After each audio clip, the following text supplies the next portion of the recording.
Hello పిల్లలు, మనం ముందుగా ఆల్ఫాబెట్ సి డ్రా చేస్తున్నాము బిగ్ సైజులో. తర్వాత కే డ్రా చేస్తున్నాము. దాని పక్కనే బిగ్ సైజులో డ్రా చేసుకుంటే పిక్చర్ బాగా వస్తుంది.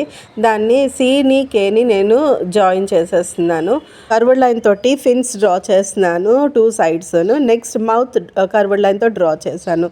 అలాగనే ఐ రౌండ్ డ్రా చేసి ఇన్సైడ్ మళ్ళీ రౌండ్ డ్రా చేసి దాన్ని నేను ఫిల్ చేస్తున్నాను. ఇప్పుడు మనము టైల్ డ్రా చేద్దాము. కర్వ్డ్ లైన్స్ తోటి రూఫ్డ్ లైన్స్తో డ్రా చేశాను. అలాగనే ఇన్సైడ్ లైన్స్ డ్రా చేశాను. ఇప్పుడు నేను స్కేల్స్ కోసం స్మాల్ కర్వ్డ్ లైన్స్ డ్రా చేస్తున్నాను. నెక్స్ట్ నేను మళ్ళీ టైల్కి కొంచెం పెద్దది చేయడం కోసము ఈ 2 సైడ్స్ లైన్ ఇచ్చి దాన్ని జాయిన్ చేశాను. వాటర్ బబుల్స్లా కనిపించడం కోసం స్మాల్ సర్కిల్స్ డ్రా చేస్తున్నాను. బబుల్స్ డ్రా చేయడం అయిపోయిన తర్వాత నేను వాటర్ కోసము వేవ్డ్ లైన్స్ డ్రా చేస్తున్నాను. ఎందుకంటే ఫిష్ వాటర్లో ఉన్నట్టు కనిపించడం కోసం మనం డ్రా చేసుకుంటున్నాం కాబట్టి వేవ్డ్ లైన్స్ డ్రా చేస్తున్నాను. ఇప్పుడు నేను గిల్ డ్రా చేయడం కోసం కర్వ్డ్ లైన్స్ డ్రా చేసి ఇన్సైడ్ కర్వ్డ్ లైన్స్ డ్రా చేస్తున్నాను. ఇప్పుడు మనకి చాలా సింపుల్గా ఫిష్ డ్రా చేయడం అయిపోయింది. కలరింగ్ చేసుకుంటున్నాను. నేను ఎల్లో కలర్ ఫిల్ చేస్తున్నాను. నేను బ్రష్ పెన్స్ యూస్ చేస్తున్నాను. పిల్లలు మీ చాయిస్, మీరు క్రేయాన్స్ కానీ కలర్ పెన్సిల్స్ కానీ అలానే స్కెచ్ పెన్స్ కానీ వాటర్ కలర్స్ కానీ దేనితోటైనా చేయొచ్చు, అది మీ చాయిస్. నేనైతే బ్రష్ పెన్స్ యూస్ చేస్తున్నాను. ఫస్ట్ నేను ఎల్లో కలర్ ఫిల్ చేస్తున్నాను.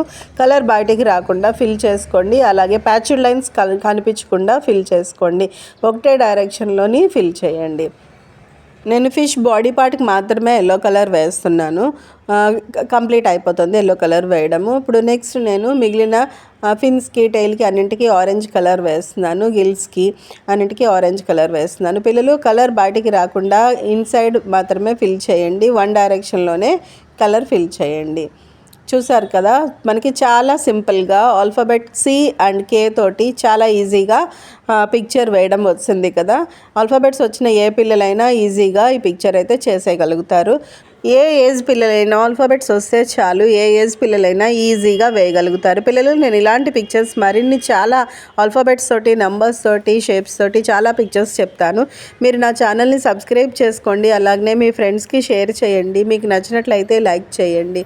మనకి ఇప్పుడు ఫిష్ కంప్లీట్ అయిపోయింది కలరింగ్ చేయడము. మనము వాటర్కి బబుల్స్కి కలర్ వేద్దాము. నేను క్రేయాన్ తోటి బ్లూ కలర్, ఆయిల్ ప్యాస్టల్ తోటి బ్లూ కలర్ ఫిల్ చేస్తున్నాను. నేను కంప్లీట్గా పిక్చర్ అంతా ఫిల్ చేయటం లేదు, ఓన్లీ వేవ్డ్ లైన్స్ కింద మాత్రమే, అదే వేవ్డ్ లైన్స్ డైరెక్షన్లోనే నేను కలర్ వేస్తున్నాను. చూస్తున్నారు కదా, చాలా ఈజీగా మన పిక్చర్ అయితే అయిపోయింది. ఈ మొత్తం మిగిలిన అన్ని వేవ్డ్ లైన్స్ దగ్గర నేను కలర్ సేమ్ ఇలాగనే చేస్తున్నాను. ఇంకా ఫిష్ వేరే రకంగా నేను పాత వీడియోలోని నెంబర్స్ తోటి వేశాను. మీకు ఒకవేళ కావాలి అంటే అలా కూడా చేద్దాము అంటే ఒకసారి వెనకాతలు ఉన్న వీడియోస్ని చెక్ చేయండి. ఇంకా ఫిష్ పిక్చర్ ఆల్ఫాబెట్స్ తోటి, నెంబర్స్ తోటి ఇంకా చాలా పిక్చర్స్ నేను పెడతాను, మీరు వాచ్ చేస్తూ ఉండండి. అలాగనే ఇంకా యానిమల్స్, ఇన్సెక్ట్స్ మొత్తం అన్నీ కూడా నేను ఆల్ఫాబెట్స్ తోటి, నెంబర్స్ తోటి చూపిస్తాను. నెక్స్ట్ వీడియోలోని కలుద్దాం.